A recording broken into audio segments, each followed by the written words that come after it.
Implementasi IoT pada penanganan listrik padam menggunakan mikrokontroler oleh Yudhisthira Trinowandagita, Andri Sartika Wiguna Wahyudi Haryanto dari Prodi Teknik Informatika Universitas Kanjuruhan Malang.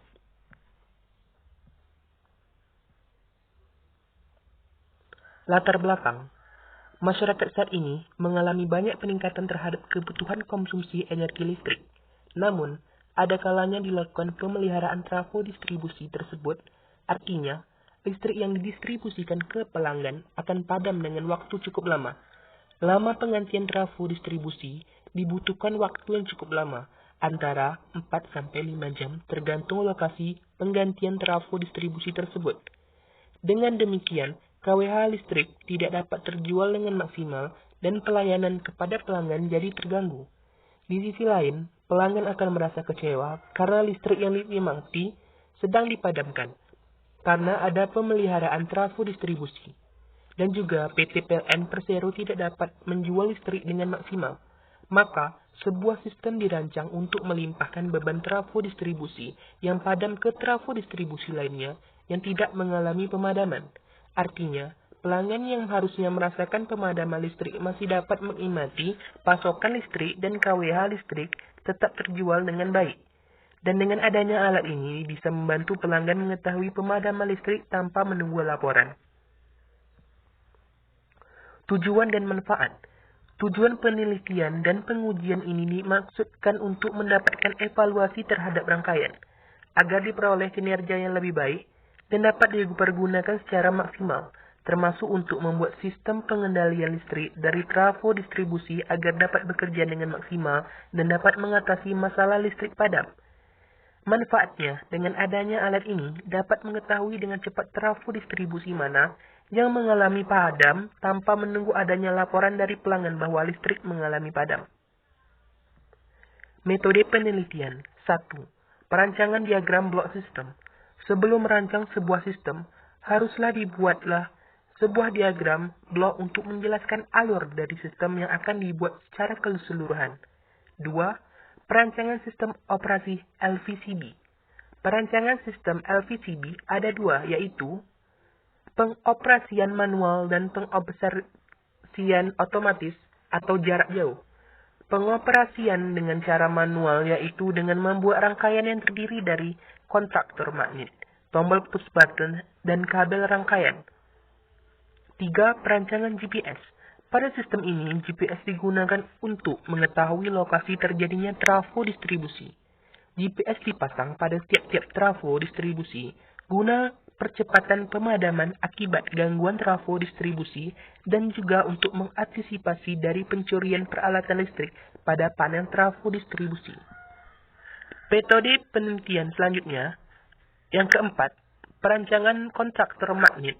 Kontraktor magnet yang digunakan adalah kontraktor magnet dengan kemampuan menghantarkan arus sebesar 100 ampere.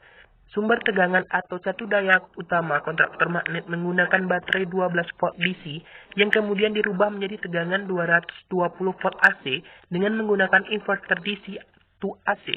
Dengan menggunakan catu daya tersebut, sudah dapat mengoperasikan LVCB dengan manual ataupun jarak jauh. Perancangan flowchart pada IoT menggunakan mikrokontroler. Perancangan flowchart pada IoT menggunakan mikrokontroler dapat dilihat pada gambar berikut. Berikut flowchartnya. Start, kirim pesan, sensor listrik. Jika tidak, maka akan kembali ke kirim pesan. Jika iya, maka akan menuju modul mikrokontroler, kemudian ke web server, dan terakhir N. Kemudian ada LVCB. Jika tidak, akan kirim pesan kembali. Jika iya, modul saklar SMS akan menuju web server, kemudian N. Alat dan bahan. Berikut beberapa peralatan yang dibutuhkan untuk merancang alat. Kontraktor magnet digunakan LVCB, MCB digunakan sebagai simulasi gardu distribusi. Di sebelah kiri ada gambar kontraktor magnet dan MCB atau miniatur circuit breaker. Lampu indikator digunakan sebagai simulasi pelanggan yang dialiri listrik. Tombol manual digunakan untuk mengaktifkan dan mematikan LVCB. Tampilan tegangan dan arus digunakan sebagai monitor tegangan dan arus pada LVCB. Berikut gambarnya.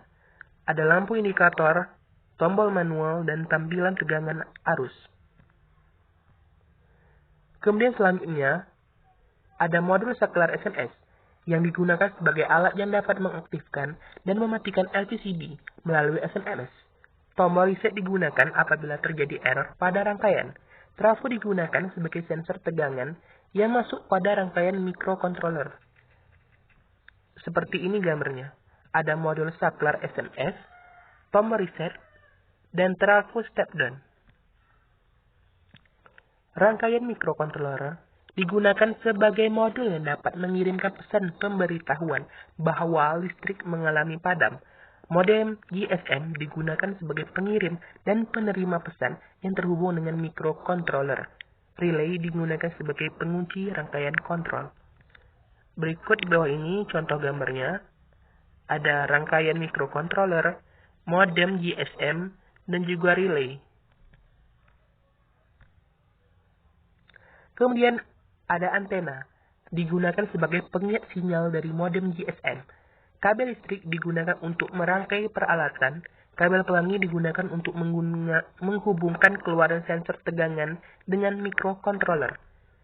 Ada antena, kabel, dan juga kabel pelangi. Power bank digunakan sebagai sumber utama microcontroller dan modem GSM, dan tampilan simulasi alat setelah dirangkai. Ada power bank, hasil alat simulasi, dan rangkaian alat simulasi. Hasil, berdasarkan perancangan alat yang sudah dilakukan, perlu dilakukan pengujian dan analisa untuk mendapatkan hasil yang maksimal. Dari hasil pengujian dan analisa ini nantinya akan didapatkan hasil dan evaluasi agar tugas akhir yang ada dalam pembahasan ini dapat dikembangkan lagi. Kinerja yang lebih baik didapatkan dengan melakukan perbaikan terhadap komposisi rangkaian yang mengalami kekeliruan dan yang diketahui pada saat melakukan pengujian. LVCB dengan deteksi lokal berbasis GPS dinyatakan dapat beroperasi dengan baik apabila kerjanya sesuai dengan fungsi yang dikehendaki atau direncanakan saat perancangan. Pengujian LVCB dilakukan pada dua operasi, yaitu operasi manual dan operasi otomatis atau jarak jauh. Pengujian dua operasi ini dilakukan untuk memastikan LVCB dapat bekerja pada dua buah operasi yang diharapkan. Kesimpulannya, dari hasil pengujian LVCB atau Low Voltage Circuit Breaker ini di Laboratorium Teknik Informatika adalah sebagai berikut. 1. LVCB yang dirancang dapat mengakomodasi dua operasi transfer atau pemindahan beban yaitu secara manual dan otomatis.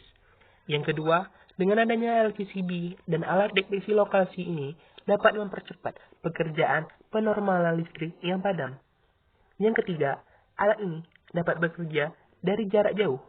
Yang keempat, alat ini dapat diaplikasikan terutama pada lokasi yang sering terjadi padam karena gangguan trafo. Yang kelima, kondisi sinyal sangat berperan penting dalam pengoperasian jarak jauh tergantung dari lokasi dan provider yang digunakan.